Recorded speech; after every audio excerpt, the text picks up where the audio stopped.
All right, party people in the place to be, vandals and all you shady stick-up kids out there. This is a brand new episode of How'd We Get Here? And yeah, we're kind of going back to an old faithful. I don't think we've done one of these in a while, but like, yeah, we're doing a big Tuesday where we talk about, one of a Marvel or DC book. And we have a really good example for you here tonight. But before we get deeper into that, Joe, you're half of the intro, bro. Yeah. Let's see here. We're going. All right. So this episode of How Do We Get Here is brought to you in collaboration with Power Pulp Comics. Stories for your third eye. Go to powerpulpcomics.com to check out some cool indie books. I'm not sure how many creators they have in their lineup now, but it's quite a few. I think they're getting close to what? 50, I think. I think they got 40. That many? Okay, yeah. I was gonna guess around 40, but 50 is probably a good guess. I think they were saying like 43. Okay, yeah. So they have self-published 43 self-published creators putting their books out on Power Pulp Comics, so you can go check that out. They also have a Discord, so you can go check out their Discord. I'll put all those links in the description. Also, we did a Power Hour episode last Monday, so that'll be up for one more week for the giveaway. You just go check out the episode and just write Power Pulp in the episode comments to enter to win. You could either win Emerald Emu or one of 21st Century of Big Spider books, either from Tony Farrell or John Cates and Brian McCrae. So those are the books that are up for the giveaway. You have your choice of books. So just go check out the episode and write Power Pulp in the comments, the episode comments to enter. Yeah. Pretty much got a whole week to do that. Very few entries so far. So yeah, it's anybody's game at this point. So I highly recommend, like, if you want some free comics, man, definitely. I'll actually hit up Tony? No, I'll make a social media post about it. Yeah. Reminding people. But man, this is particularly probably one of my favorites, if not my favorite thing Marvel's ever published. I hold it in super high regard alongside stuff like Miller's Daredevil and like Ed Brubaker's Captain America. But this is such a short little book. And Joe, you just barely checked it out. Joe, what are we talking about tonight, man? Tonight we will be talking about The Hood from the Marvel's Max imprint, written by Brian K Vaughan, and the art is done by Kyle Hotz. So people who dig his work will definitely dig the art in this, because it's Mr. Hotz that did the art for this one. Pencils by Hotz and inks by Eric Powell, so it's got a killer art team all around. So even though Eric Powell, people might know from The Goon. He has an imprint called Albatross Books. So yeah, he did Hellbilly. He did stuff. Yeah. So people might know him from those books. Yeah, he's a dark legend, really, and he's got his own imprint now. But yeah, thanks for pulling these up, man. I was going to mention, we have a couple friends with Kickstarters running right now that if you got a couple extra bucks to spare. We're going to be having Richard on Wednesday. He's got a couple more days left for issues 12 and 13 of Blam and Glam. We're going to be doing his rap party. Tomorrow night or tomorrow afternoon. It'll be a 4:00 Eastern episode. We're going to go an hour early before his Kickstarter wraps up. So we're going to do an hour before the Kickstarter ends, and so Richard will have some stuff to give away, like we usually do, ain't Johnny? Yeah, he'll probably do some original drawings right here on air and give those, and he'll probably have something else neat he usually does, like a special book or something that he's got. And we also got issue 2 of what's it called, Incorporated, that's running right now. I highly recommend people checking that. That's got like a week left. It's just a really rad, fun indie comic. And then of course Joe's loaded up a bunch of stuff. I'm going to go let him cover this, because he's going to work more closely with Adrian on this than I have. What's the big one you're promoting right now, Joe? Adrian, our good friend Adrian Caloric, has has a new Kickstarter out. I think we're down. It's a 20-day Kickstarter for Todd LeBon. It's his new graphic novel or novella, you could say. I think it's comes in at close to 90 pages, right around 90. He has a wraparound cover for this issue, so that'll be the wraparound. He sent us a few sample pages we could check out. He's going with a little more of a graphic. It was originally supposed to be black and white, but then he put a little pop of color. He started adding red into it, and then he snuck a few other colors in as he got going. So this was this came about very organically as he was working on it. He kind of had a rough script laid out, and then it just kind of. Well, he's been talking to us about this since Tricovi. Like he's literally like had this in mind, like along with the sitter. Like Adrian kind of had like a clear plan for like these comics coming out, and Here's Twofer is a character. It's a animated, alive 2x4, a German 2x4. So he speaks German, I guess. I think he's actually going to speak actual German. So if you speak German, you'll be able to understand. I don't know if Adrian's going to put in the back, like what do you call it? The syllabus or whatever for the kind translation. Like a glossary. A glossary. Yeah, a glossary. I don't know if he's going to put a glossary for the translation or not. Anyway, we'll see. But this is the backing for the blister pack because he has, is it 4 or 5? He's going to do action figures of Twofer that you could get with the Kickstarter as well. I believe he has an option. He'll draw you into his next book, which would be SNFU Tales 2. There's still 1 slot left for that you can go see. I'll drop tape. And another tape too. I don't have the pic for that. He sent me a cover pretty much, right? It's just Todd LeBron's face. Yeah. Do I have it on the computer? I might have it here on the computer somewhere. But anyways, you'll see it when you go on the Kickstarter. I'll drop the links in the chats. It's the same guy that did the song for the sitter, right? The Sleazy Beats or whatever. Yeah, exactly. Exactly. Yeah, so I'll drop all those links for Blam and Glam, Adrian. I'll do the Power Pulp. If you want to go check out the Power Pulp site, you can go check that out. I'll drop all that in the chats for you people to go check out. If you want to go on Power Pulp, check out the lineup of books. I'll put Adrian's link for his Kickstarter. We'll throw all that in the comments here in the chats, so you can go check all that good stuff out. Yeah. So, Judd, you got a check-in before we kind of start covering the hood? Nope, I didn't get anything set up for a check-in, really. So okay, well, I mean, nothing you could even just want to mention? Because I didn't really put anything up, but I was going to talk about something really fast. Okay, go ahead. If I think of something, I'll go after you. Yeah, I got Harpy yesterday by EPHK. I read it as soon as I got it. Yeah, it's so good, man. Like Nick doesn't disappoint, man. But like we were talking about off air, I really like the way he kind of wrote it because like it takes place in South Africa, but he writes it very colloquially. There's a glossary in the back, but the slang's really easy to make sense of anyways. But like it's done in South African slang, and he's written it out in a way that when I was reading it, I actually kind of heard it in like that South African accent, like Shadow Chompliers, like and it just was really fun, really good book. Really fun lingo. I'm calling people brew now because of that book. What's going on, brew? Yeah, we're gonna have him on twice in the upcoming future. We're gonna have him on the 28th, right? 20th. 20th. Yeah. Let me see. Okay, February 20th. That'll be an early episode for us, but in Europe, you'll be in the afternoon. We'll have Patrick Kidlin and EPHK on to talk about Tigris Island is their new image book that they're putting out. It's coming out in March, so they'll be on the 20th at 8:30 p.m. Eastern. So most people, I don't know if you're having your coffee, if you'll tune in or catch it on the replay, but anyway, we'll have both Patrick and EPHK on, so that's going to be awesome. In the AM, not the PM, though. Oh, AM, yeah, AM in the morning. Sorry, AM. Did I say PM? Yeah, you said PM. Yeah, we're going to be AM. Yeah.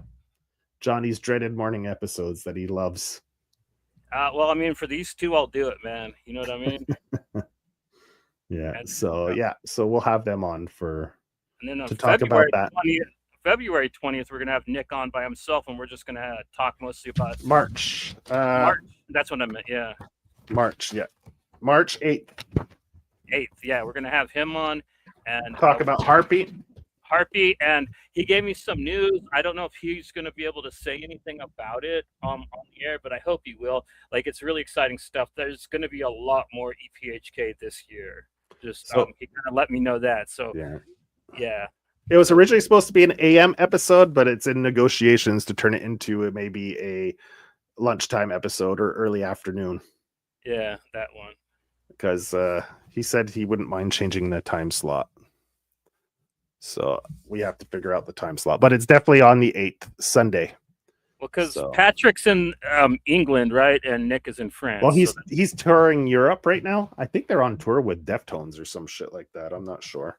Yeah, that's cool. So we're gonna see him in pure rock star mode. He's gonna be yeah. So yeah, it's gonna be pretty cool. Yeah. And we have some anyway. We could do all the other ones that we have thumbnails for. Let's see. Let's go over the schedule here. Yeah, we got we're really so coming. Friday, we're going to be doing another book episode this Friday or next Friday? This Friday on the 13th. This Friday. Okay, Drome. Yeah, on the 13th, Friday the 13th. 2 months in a row we get a Friday the 13th. That's crazy, eh? Yeah. All right, so Drome. We're going to be doing Jesse Lonergan. Lonergan's Drone. Everyone loved this book. Came out last year, so we're going to do a flip through of this on Friday. So that'll be awesome. People could tune in, check it out, join us in the chats, talk shit, tell us we suck, whatever. Just come and hang out. And we also will have the following Wednesday. This is going to be a fun one. Yeah, man. Steve McArdle, yes. Creator of Vendetta. So this is a guy who made this comic in the 90s, and he's making a comeback with the character. His book was basically found lost media, and then it was brought back out by Floating World Comics, and he has started doing new issues for it, and literally it's he never stopped. It's these were actually issues that he wrote and drew then but couldn't get published. It's incredible. I really like this guy, and it's going to be a great conversation. We're going to go talk to him quite a bit about the 90s scene and what it was like, because he was really underground from what I understand. I never heard of Red Bullet Comics until this got reprinted. So it's going to be great discussion. And I really thank Matt King for helping us get in touch with Steve, because they're good friends, and he kind of helped us get land the interview. So thank you, Mega Trip, always. Then on the 21st, February 21st, it'll be an afternoon episode. We have Jonathan Hedrick. He'll be coming and talk about hospice. On Saturday, February 28th, we'll have Nick Cly. Or Clee. That's how I pronounce it. Yeah, he'll be it'll be an early evening, 6 p.m. Eastern episode. We'll be talking about Necropolis. Life. The Necropolis. Yeah, he's gonna I don't know if his new Kickstarter will be live when we have him on, but he's got one coming up for a new It's in pre-launch right now, so yeah, you can sign up and be notified when it goes live. Yeah. Then, like we said, March 8th so far on the schedule, we have EPHK with the time to be determined. And then Friday, the 13th at 7 p.m. Eastern, we'll have the return of Rot Steak. Yeah, man. Yeah. His book, it's going to be live, I think, this week. He's going to be selling copies of book 2 of Everything is Super. And he's got a better version of the first book, right, that he's going to be republishing, called The Great Unwashed Plus, right?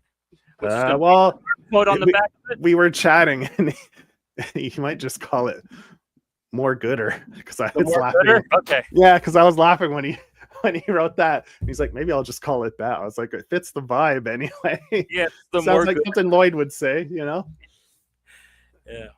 So anyway, he'll be on to talk about the second volume, the second book to Everything is Super.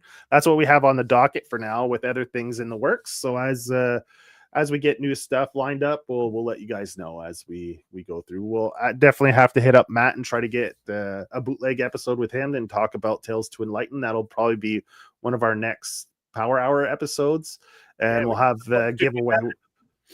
We were supposed to do that in December originally, but but then things happen. Well, we'll have him in March. I'm gonna have to set it up. I'm gonna get in touch with him and try to set it up for maybe early March. That will be a big giveaway because we're going to give away both volumes of Tales to Enlighten.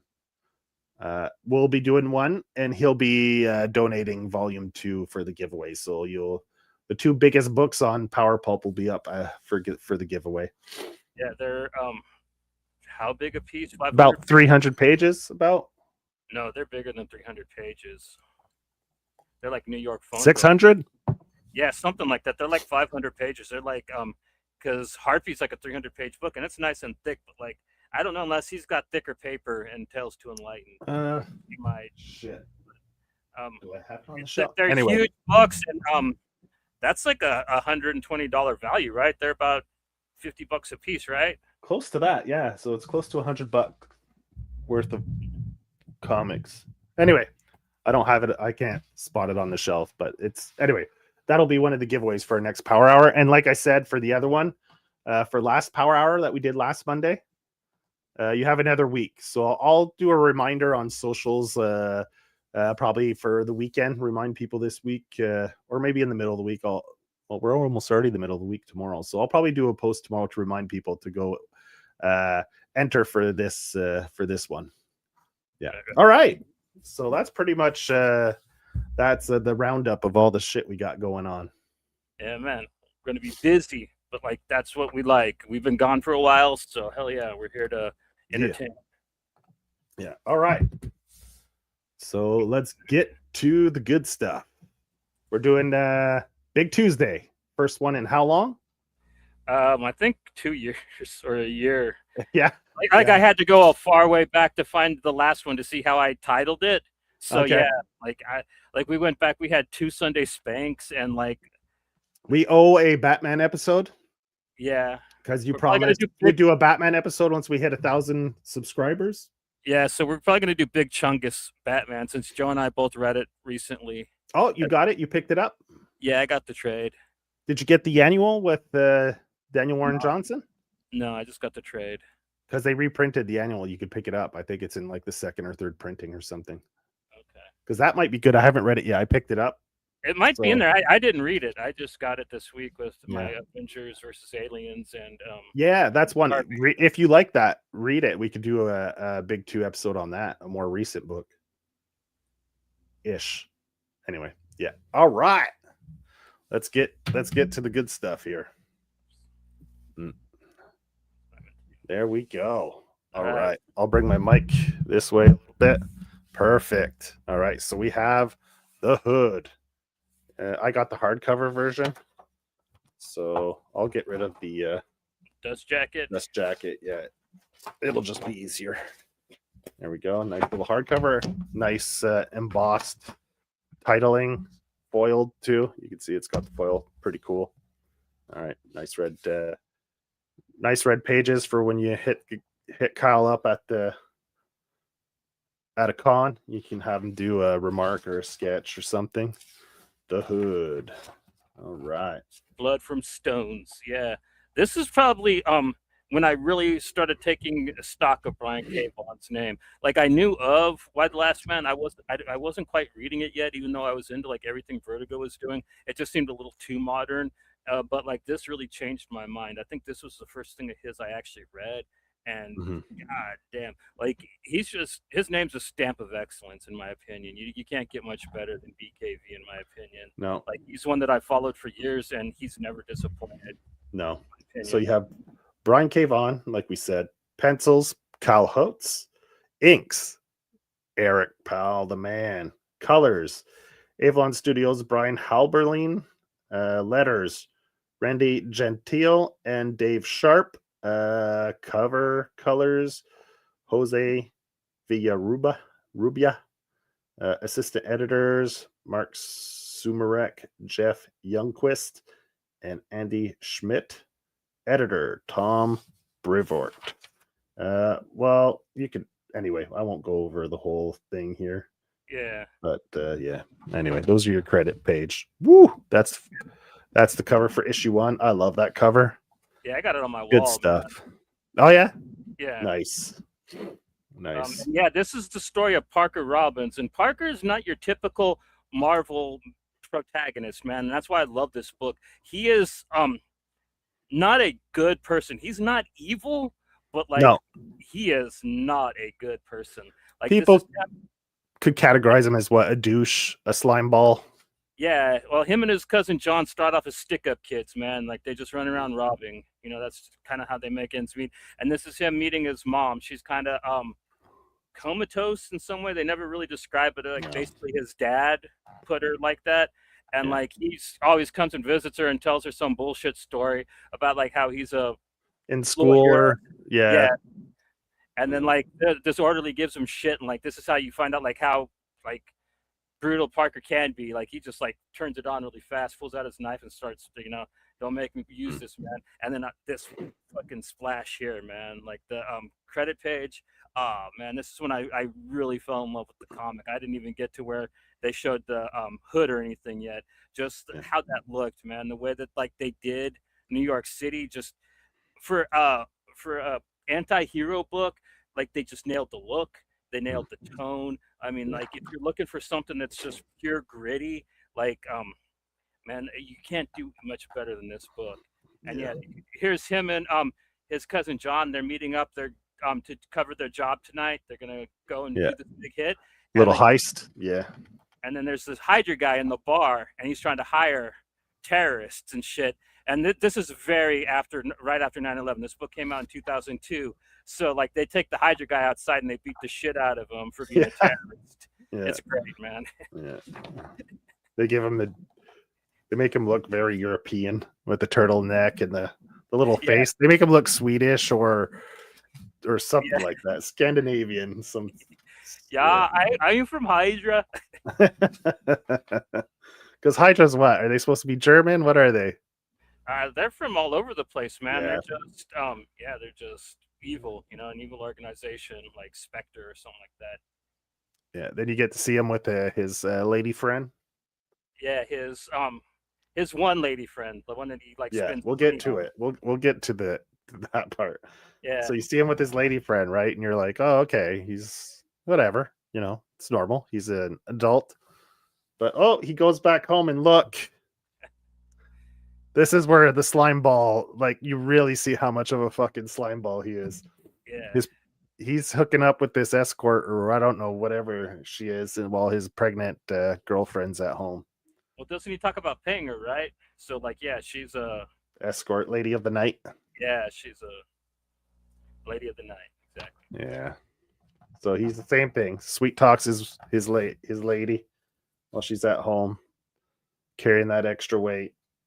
Yeah. He comes to pick up his gun, and then they're going on this job, and they're supposed to be like stealing blood diamonds from Africa. That's where we get the name Blood from Stones.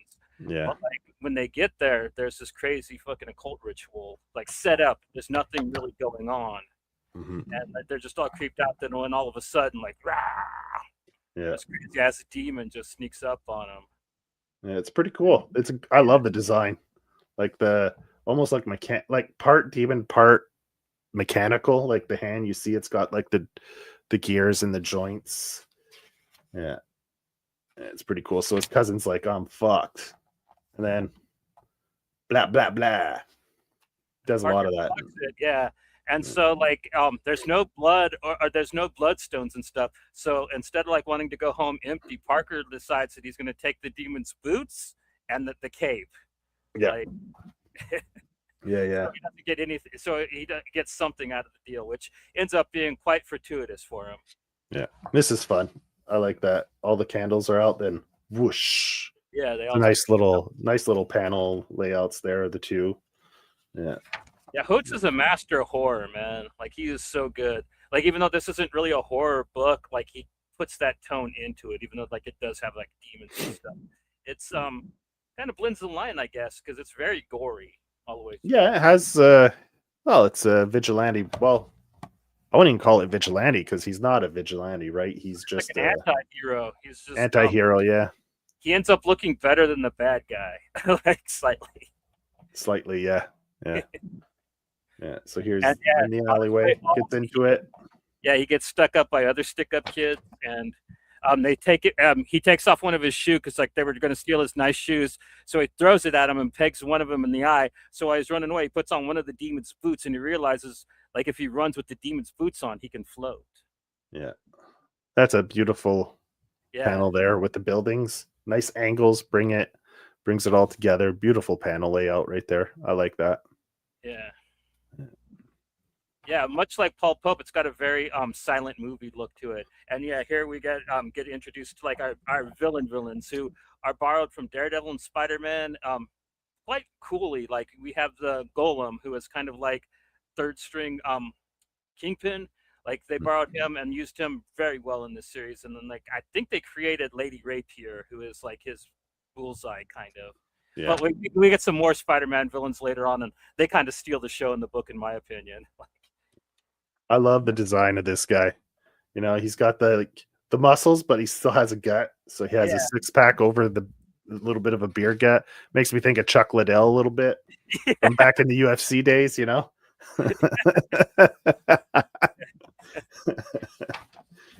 Anyway. The MMA guys are like that. They'll be all buff, but they'll still have a gut somehow. A little bit of a gut, yeah. Yeah, with muscles on top of their gut, you know?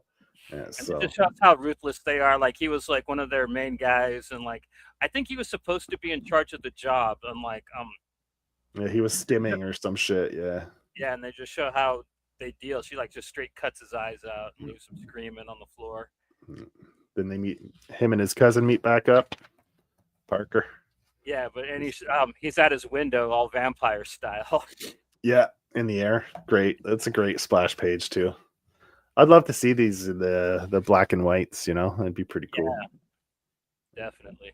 Yeah, because a lot of like Kyle posts his stuff online, black and white and color. He gives you both versions, and his black and white work is just stunning. And this is where you learn that, like, pretty much if he holds his breath, like he can go invisible while wearing the cape. Socks him one. Pooah! That's great. He disappears. I love it. He goes to do it again. I love the expression on his face here. Like, he's all happy about it. Yeah. He's like, all right, let's do it again now, man. And then, is this where they show him testing it? Yeah. This another scumbag moment. Yeah, exactly. He's fucking going to the gym and going in the ladies' shower. locker room. Exactly. Yeah. Fucking scumbag. That's perfect. He's scumbag. That's what he is. Yeah. Scumbag. Not a douche, not a sleazeball, a scumbag. That's the perfect description of him. Your friendly neighborhood scumbag. That's that's the hood. The cops pretty much. Yeah. To kind of track him down. Like it's a pretty good noir tale. You get like all kinds of really good because like nobody is virtuous in it, you know what I mean? Everybody's dirty in some way, except for the wife, except for the pregnant wife. She's pretty clean. Yeah, she's the only wholesome character in the whole thing. And like they're planning on doing like an even bigger hit because of Parker's new powers and stuff. Yeah, going around setting it up. I love the expressions that they give his cousin, right? Yeah, John, they always make him seem like he's going to do something evil, something crooked and fuck Parker over, you know what I mean? Yeah. And then here's where we get introduced to some I guess B-level or C-level Spider-Man villains. We get Jack-O-Lantern, the Shocker, and Constrictor are basically like the three guys that are going to be chasing down Parker through the rest of the book. And man, they have some of the best dialogue ever. It is hilarious. Some of them just sitting around. Right here, when they're at the docks. Yeah. Are they playing poker? Anyway, we'll get to it. So, yeah. The covers are fantastic. I love the logo design. Yeah. For this book, it's just killer, man. Top-notch logo design. Yeah, I got all these books out of the quarter box. Like the same year they came out too. It broke my heart. Yeah, like I don't know why nobody read this book, but like it's a crime in my opinion. because a lot of people always whine. They're like, "Oh, Marvel's never got us any good anti-heroes like the Punisher, but like they've made him a hero." I'm like, "Yeah, well, they had one and they just squandered it. They like Brian Michael Bendis turned him into the Kingpin and shit." Like, yeah. And here they're casing out their next hit. Here we go. You got him here playing poker, just smoking cigars and just talking shit. Yeah, it's great. Yeah. The banter's pretty good. Lights a cigar on jack-o'-lanterns. Head, yeah. And staying up late. Yeah, Parker. Wife, yeah. What are you up to? You're up to no good. She's not a fool, but I think she's in a little bit. She's a bit in denial, right? Well, she thinks he's cheating, and this is like for the one time that he's kind of not really. Yeah. He's actually doing worse stuff, kind of. Depending on. I don't know if I'd say worse. I mean, stealing from robbers isn't really that bad. More dangerous stuff. Dangerous stuff, yeah. So they're casing out. Now they're ready to actually do the hit. Yeah. So like you said, she's pretty slick. So he's definitely she's awesome even when he's invisible. Yeah. Because she's got like some Daredevil type shit going on. And then the boys come out ready to go, but she didn't call them yet, right? They just decided fuck it. Yeah. They didn't follow the plan. So here they are going after him. There's some cool scenes here. Like obviously they're all fuck ups, right? Not just the villains, but also Parker himself. Yeah. So it makes for some goofball fight scene scenarios, Well, yeah, because it's not like they got him going up against Bullseye or something like really ridiculous that like no newbie could take on. But like, Shocker and like Jack-o'-lantern, like it's pretty funny. Yeah. You got the two cops having an affair. They're like, "What the fuck is that?" And they go check it out. Boom. Yeah, and Parker accidentally smokes a cop, which is the moral crux of this book, because like this is where he decides that like too late that he has just been scraping by too long. This is what kind of makes him want to change a little bit. Like it is an inspiring moment for him, but it's also the point of no return that like he can't actually ever be a hero though now. Yeah. You know what I mean? And this is also the moment where you see what his cousin's made of. Yeah.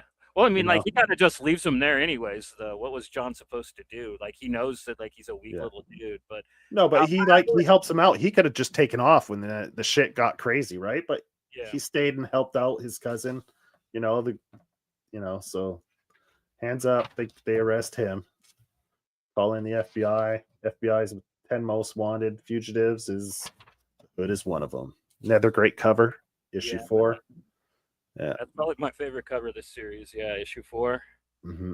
Because that's where you start seeing that like there's more to the Hood, and Parker's like in way over his head, even if he doesn't understand it at this moment with what he's decided to take into his life. Yeah. Down at the cop shack. Yeah. Or no, this is in the hospital, right? This is in the hospital where the cop is in the ICU. Yeah. And the wife comes and talks to the partner who, like, she's having an affair with. Yeah. There's another. Yeah, it's just full of scumbags, this book.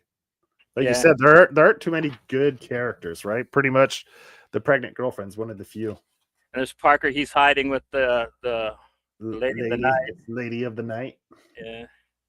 And here they're interrogating the cousin. Dude, I love these scenes here because if you look at the background, like somebody was a big Reservoir Dog, not Reservoir Dogs, Boondock Saints fan. There's a lot of quotes of Boondock Saints written all over like the walls of when he comes and visits him in the cell later on, you see it. Okay, there's a clear shot. There's a clear shot when Parker goes and visits his cousin. What's his cousin's name again? John. Yeah. John. Yeah, when he goes visit John in the prison. See there, he's coming to pay him a visit. Yeah. Right, because they set it up pretty good. Like he's gonna rat. He's gonna rat on me. He's gonna rat on me. Yeah. Then they have these special agents in these suits. Yeah, the AIM guys. So basically, like we're kind of breezing over like the main thing that the villains are up to, but like they're working with AIM. They got something bad going on in the city that Parker's actually like stops, I guess, you know what I mean? Like kind of heroically, but like you know the guy who he is. So, but like that, Yeah. him trying to I don't know, be hero-ish. So like yeah, he's doing like a more heroic type thing, fighting AIM here. Yeah. Yeah. They Yeah, come in and there's the FBI guys. They try to tase him. Ooh, he didn't like that. Oh, new powers. that's where I got the thumbnail from. Yeah, I love Yeah, that. that panel. Whoop. Yeah, it's Get Glade. out of the light. There you go. See it better out of the light. Yeah, that panel This is there. where you kind of start saying that like maybe this might have something to do with Doctor Strange. You know what I mean? With that particular panel, with the way his eyes and like the little medallions glowing. Yeah, the demon maybe from Yeah. that demon creature. There. Now we're at the prison where you're saying right here you get the quotes Okay. Yeah. on the wall. Yeah. That panel. Either Kyle Hotz or Eric Powell really loved why do I keep wanting to say Reservoir Dogs? Boondock Saints, because there's the really big serial crusher theory on the wall, and yeah, there's a bunch of quotes from the movie, which I thought was pretty funny. Oh, my favorite scene in that movie is when they're at the table and he slams his fist on the table and the gun goes off. Yeah, and kills the cat. Is it dead? What do you mean, is it dead? It's fucking, it's a stain on the wall.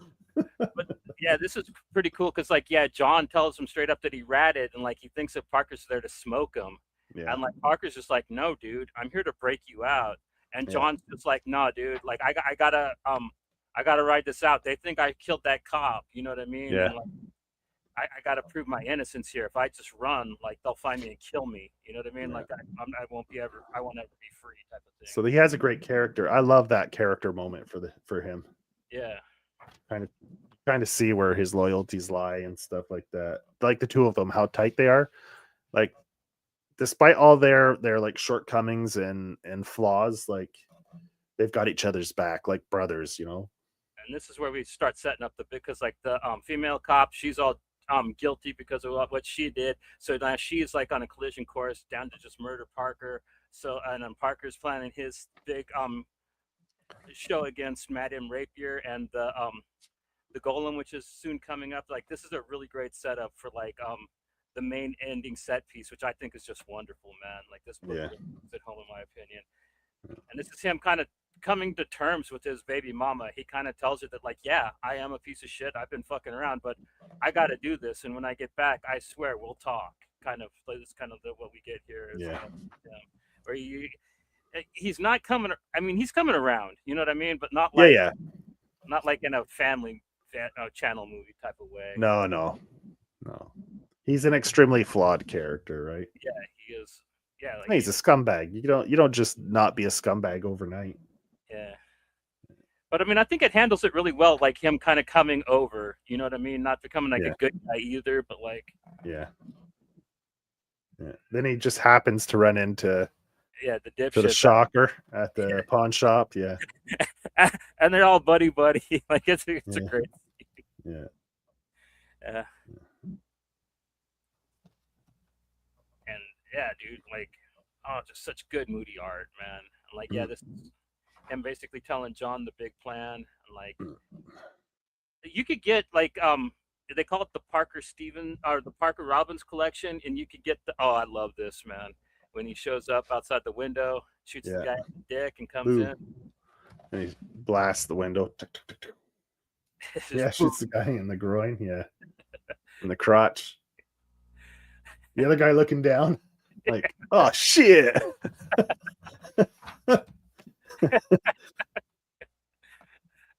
Yeah. Then he just smashes him. Yeah. They're great. I love these. Like, just. Yeah, the shadow, the way it's cast in the shadow. Yeah.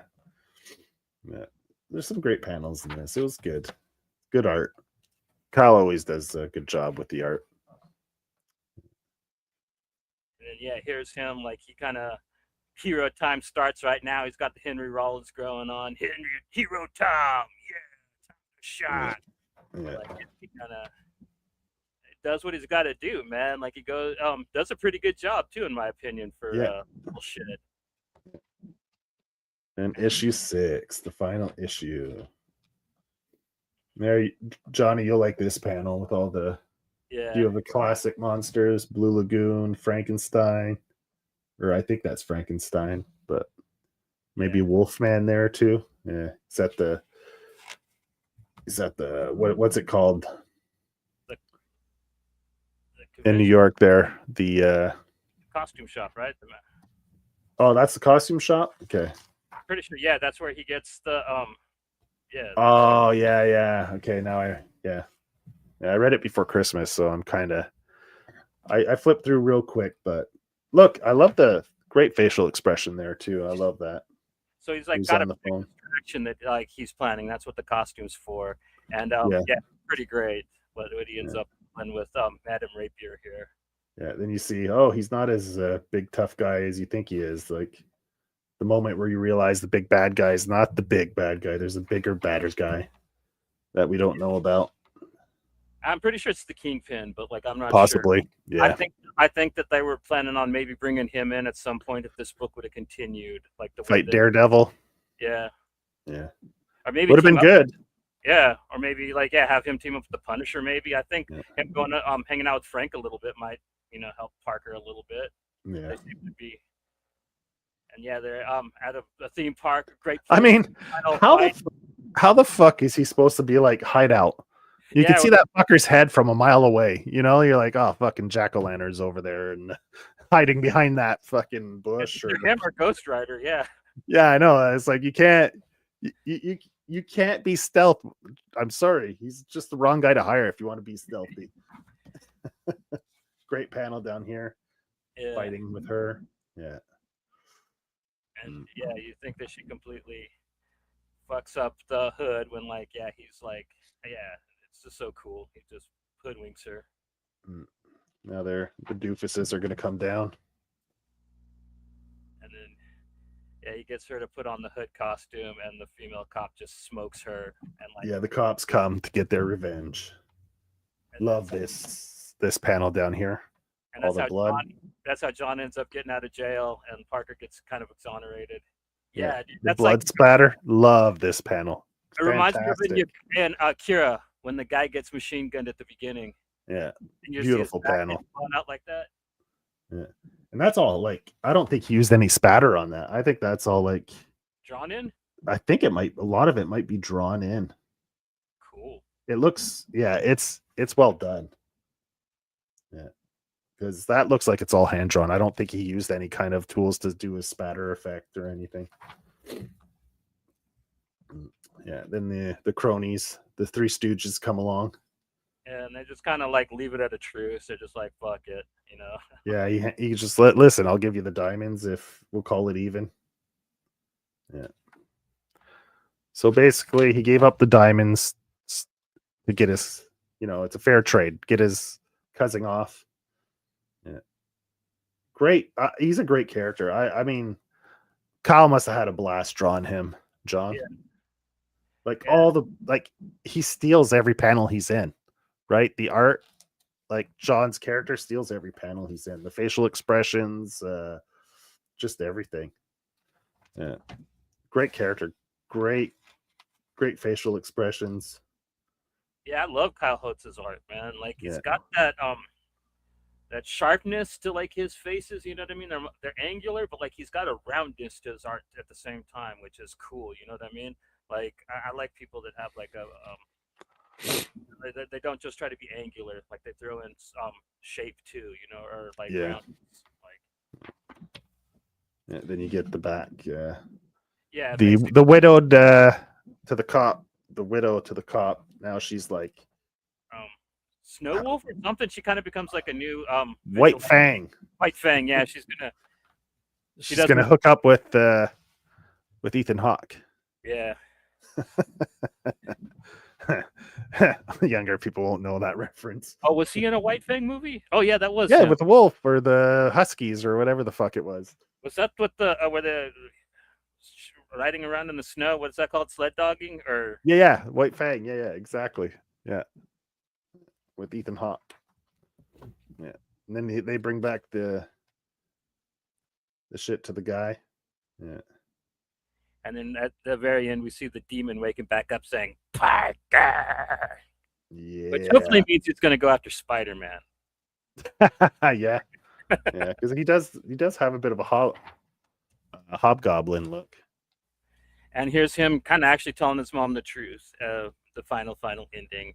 And I don't know, it's such a good book, man, in my opinion. Like, I know it's edgy and it's very gritty and stuff like that, but that's like me to a T. It's the type of stuff I love. You know what I mean? Yeah. It's very noir. It's very abrasive, at times juvenile, but like I think with what it was trying to tie together, you know what I mean? Like, it was definitely kind of like trying to pretend like it was in between the lines of like Spider-Man and Daredevil, but like a little more grounded and vulgar than either of those. Um, I think that it did what it used the Spider-Man characters very well, though. You know what I mean? Yeah, it was funny. It was comical. Yeah, they're And like the comic relief, really. and Because the serious character was the what's her name, the here, assassin girl. yeah, Yeah, yeah, because she didn't have no sense of humor. She was just no, like down to business, murder, and probably spanking people. She looked like she was probably into that. yeah, And because there's the three guys are more like mercenaries for hire. They're not really. It's yeah. like, oh, if you're willing to pay me, I'll do it. Otherwise, they're just gonna stay home and play Xbox or whatever. Oh, dude, you got the hardcover's got some sketch pages, huh? Yeah, Nice. yeah, they have. They probably post about 12 pages. Then he did a new. That's That's the the new cover for the hardcover. nice. Yeah, he drew a new. Yeah, so that's the sketch for the pencil work for the new cover, which was this one.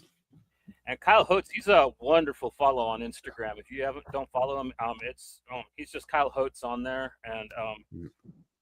been doing a lot of horror art lately. He did a really good Tall Man from Phantasm that I reposted the other day. Yeah, the tagline too. With great power comes great opportunity. Yeah, Yeah, that's a good tagline for the book. So yeah, so that's the Hood, man. First time reading it. I really enjoyed it. It was awesome. yeah. Yeah, yeah. So if you're looking for a book with a bit of a scumbag as the main character, then that's it. That's Yeah. your book right there. He's an anti-hero. Let's Yeah, dude. Thanks for checking it out with us. I don't know if you've ever read it, but definitely go check it out. It's cool. last I saw, they have it on Book Outlet. You could get Yeah. the actual one that has the also has the Dark Reign trade paperback in it. I think for $7.99. Last time I was on there, it's totally worth getting. Like, Yeah. in my opinion, like the Dark Reign trade. That's, I guess, my bad. That's the one where they start hinting at that yeah, the Hood that Parker stole has something to do with a very prominent Doctor Strange villain, and Parker's fucked. There's no way he can like ever separate from it, type of So thing. yeah, top 5. Yeah, he's good. Definitely, he's good. Yeah, we're probably going to do another episode on one of his books soon. We're going to probably do Evil Ernie Destroyer. We're probably going to have to do that old style with me putting up overlays instead of a flip through.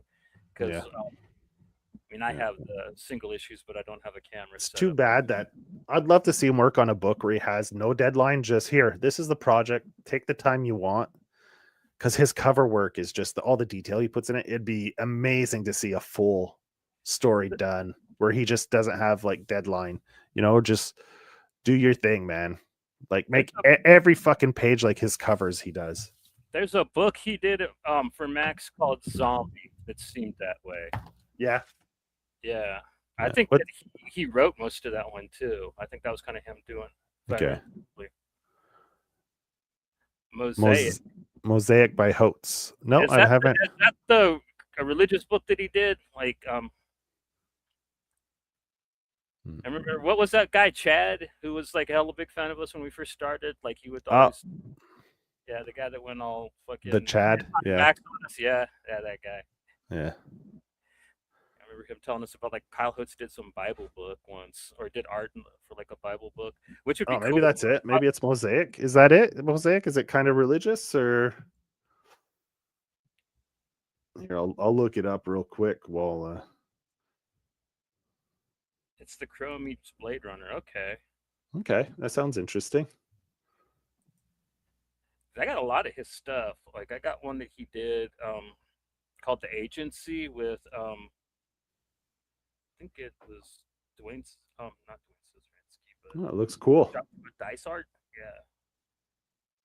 Oh, it looks like a kind of a Frankenstein type character. The main guy, he's big muscles with a lot of stitches, Okay. with a partly robotic arm. Okay. He might look Yeah. for something. Yeah, Mosaic. It looks pretty cool. Who put that out? Let's see. I have it right here. Who's the publisher? Sirius. Have you ever heard of Sirius? Yeah, they used to like a lot of shit that Image has got like was put out by them. They originally put out like Dawn and you know, all that Joe Michael Linzer stuff. Put out they originally put out Empty Zone back when it looked you know, Jason Sean Alexander still drew manga style. They put out Sirius. Yeah, they put out a lot of stuff. They were you know, right there alongside Comico and stuff, like early mid '90s, and then they kind of flushed out an Image, just picked up anything that they had that was worth a damn, pretty much. So that came out in '99. Mosaic. Cool. Yeah, I hadn't heard of that. Like, I'll definitely get on that. Yeah, it looks cool. Yeah, cool. Thanks for putting us onto that, dude. Yeah, Batmerk. Yeah. It, so just a reminder, we'll be drawing the giveaway probably next week.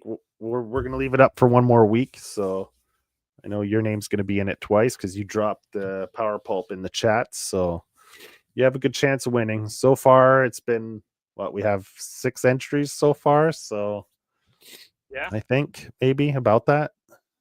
Yeah. So yeah, so that's it. That's our big 2'sDay episode back from. So anyway, maybe we'll do that. Is it Avengers versus Alien? Aliens versus Avenger, yeah. Yeah, we'll probably do that if you like it. If you like it, we'll probably do an episode on that. It's by Jonathan Hickman. It's got art by what's it, Ibic? Like I don't know his first name, but like Ribic, he's really good. Everybody's told me that it's awesome. Like so. And then we'll do like absolute Batman episode probably because we promised a Batman episode once we got to 1,000 subscribers. So we'll probably do. We try to do. We'll try to do one big 2'sDay a month. That sounds pretty good. A big Chungus Batman and. We'll try to fit in that annual too, because I don't think it's in the trade. Okay, is that the one where Catwoman shows up? Like I don't know. It's the one that Daniel Warren Johnson did. So. Oh, okay. Man, I think he wrote it and drew it. So. Okay, cool. Yeah. That's what everyone said. That was also considered one of the books of the year. Batman Annual, absolute Batman Annual #1 was supposed to be like one of the books of the year as well, candidate. Yeah. Did you see that xHWGHx comic that's going to take place in 1984? It's like going to be like him fighting Yakuza and shit. I saw someone posted a pic of it, but I'm not sure. I didn't know what it was. Yeah. Yeah, I don't know. I'm probably excited for it. I actually had an idea. I had an idea for a bootleg Usagi Yojimbo comic, but have it take place in the 70s and base it more off of the Sonny Chiba Street Fighter movies. Just have them be like badass, but like I was going to have them. I don't think this one's going to be as hardcore as mine because I was actually going to ape stuff from Sonny Chiba Street Fighter. Like I was going to have him rip somebody's balls off and punch somebody's eyeballs out of their head, like in Street Fighter 3. Yeah. I don't know. Did you ever see those? Like great movies. Probably. I used to watch a lot of like ninja shit back in the 80s. So Street Fighter wasn't really a ninja movie. But like, oh, no? No. Okay.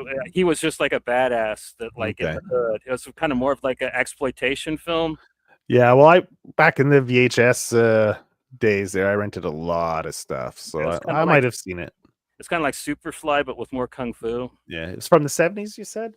Yeah. Yeah, I've probably seen it. Like the mid without even. It was what made Sonny Chiba hella famous, man. Yeah. The Street Fighter movies, that and like Karate Bear Fighter. Yeah. So what's next? Next is the drone. Richard. Richard. Tomorrow. Yeah, tomorrow. So let's recap this. Tomorrow we have Richard. Tomorrow 4:00, 4 p.m. Eastern. We'll have Richard on to do the rap party for his Blam and Glam. issues 12, 13. Actually put the link in the chats for his Kickstarter, so you can click on that and go check it out. And then Friday the 13th, we'll be doing another flip through for Drome, another Book of the Year candidate for 2025. Yeah, this might be a quick one. It's all right. I like quick episodes. I like quick episodes. Nothing wrong with that. Yeah. But I think we deserve it a proper review. We did one kind of already, but it was on an episode that wasn't marked as such, and I kind of want more people to see it. Like if we do talk, because I think we have good opinions on the books. So yeah.